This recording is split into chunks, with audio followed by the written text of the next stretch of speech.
The movie, inspired by true events, starts with our main protagonist B being rushed to the hospital after falling into a coma. The doctors examine her health while she's visited by her chaotic family. B, still comatose, decides to go back to the beginning of her story to explain how she ended up at the hospital.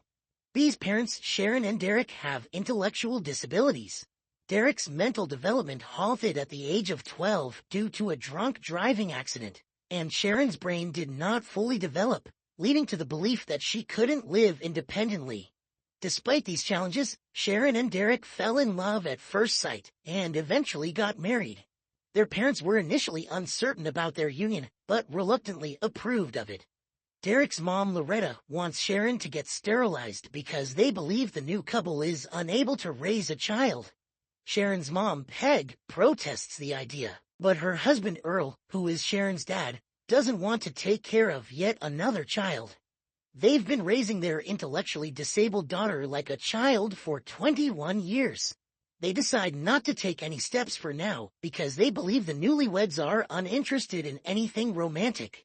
Shortly after their marriage, B was born, which further increased the pressure on Sharon's parents, who were providing a home for the couple.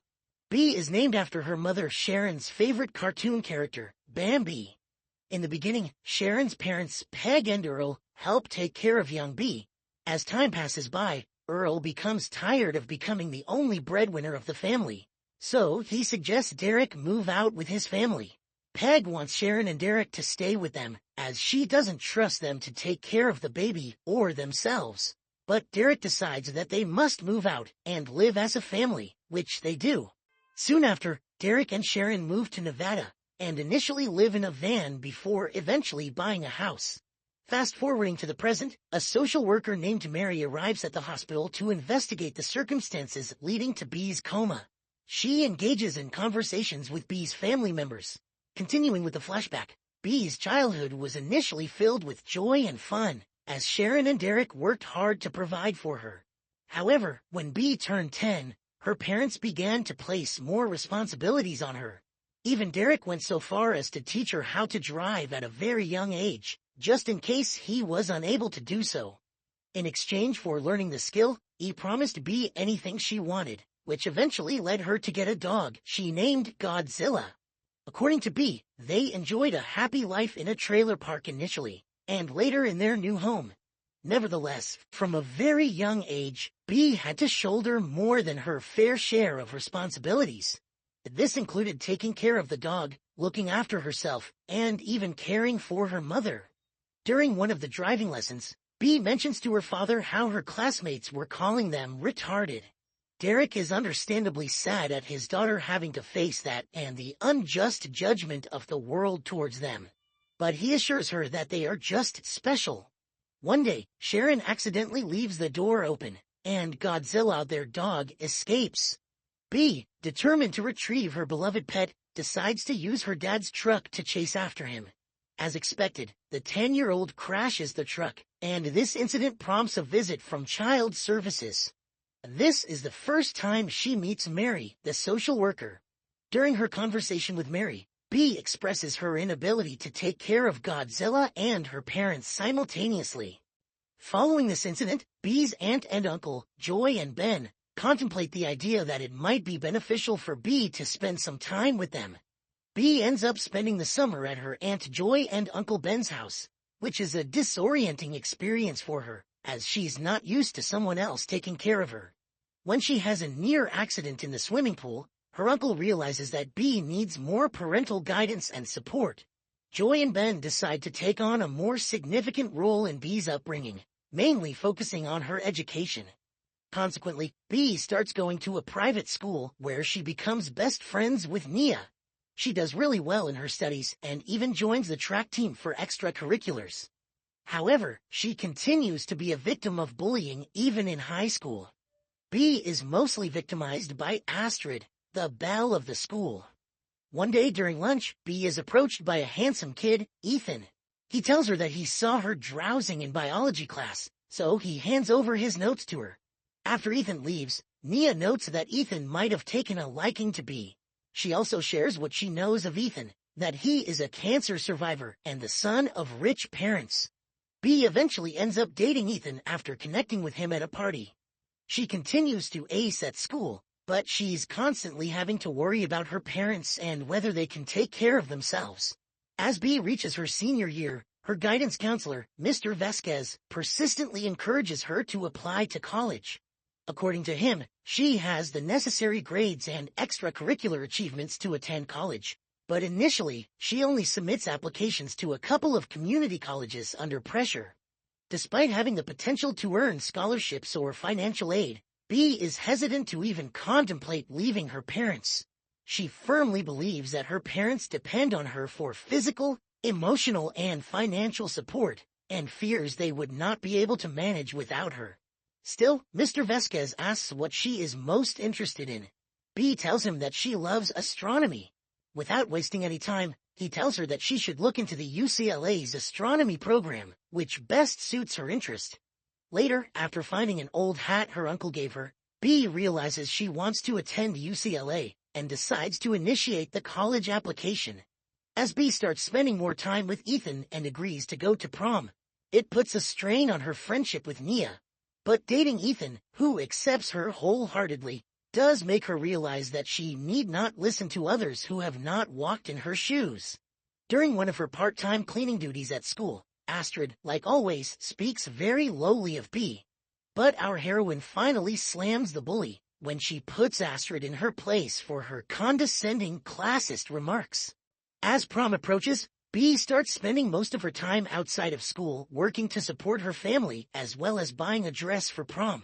She begins by putting aside a small amount of money each paycheck so that she can fulfill her responsibilities as well as wishes, which also includes going to Disneyland. After having enough savings, she shops for a dress with Nia. Nia seems to be pretty mad at B for spending less time with her nowadays. The two girls eventually get into a fight, causing Nia to leave B alone at the store. Meanwhile, Sharon, unaccompanied by anyone, goes to the grocery store because she craves her favorite sweet. Just then, some kids convince her to buy them beer. Sadly, Sharon gets arrested, and they also arrest Derek when he causes a scene with the police. In the case of Derek, he's arrested for trying to talk to the police about his wife's supposed crime. B, still trying on her dress, gets a call from the police station. As a result of the incident, she has to bail out her parents with the money she saved. Returning home, she is furious at her parents because, according to her, real parents aren't supposed to waste their child's savings. Things get heated up when she learns that her father lost his job last month and stopped her mother from getting disability checks. Derek believes Sharon isn't disabled, but rather special. B is frustrated and finally breaks down. She reminds her father that her mom is retarded, and special is just a word people address her to make them feel less guilty about her condition. Derek ends up losing his patience and slaps B, who has pretty much built up resentment for her parents. As a result, the following day at school, B confides in Mr. Vasquez that she has decided not to attend a fancy college because she believes her parents cannot survive without her. After this conversation, she takes Ethan home and decides to skip classes. B shares her concerns with him, explaining that she feels responsible for taking care of her parents. Ethan notes that her parents managed to just fine when she was a baby, and they would likely be fine if she went to college.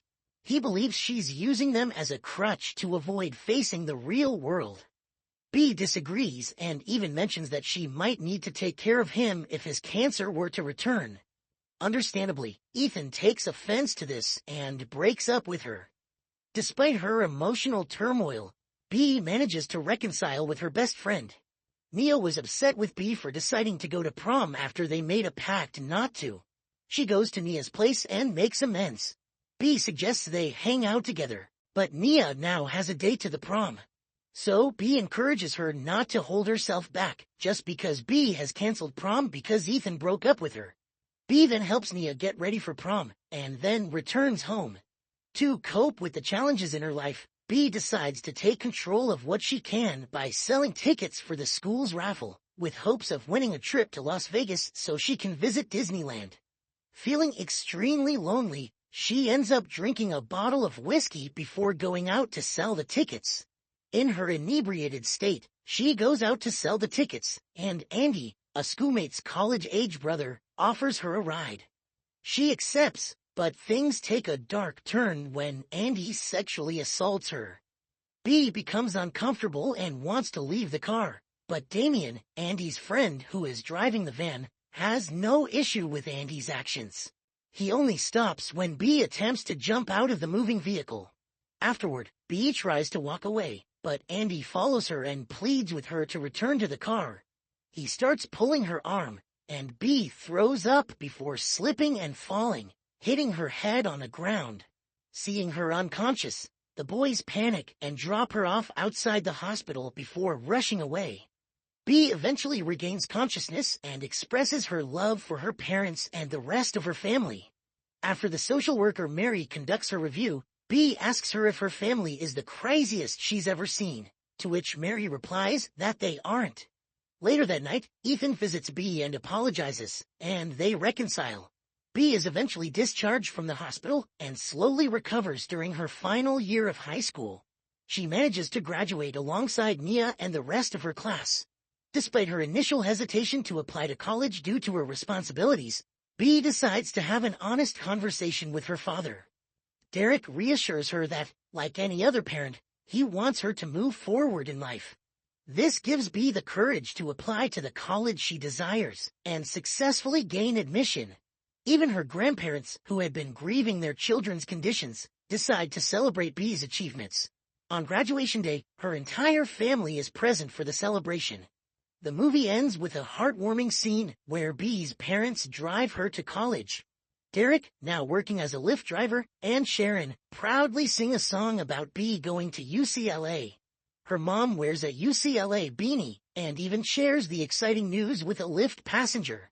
In the touching credits scene, the movie concludes with real family photos and an update that Bee is now in her third year at UCLA.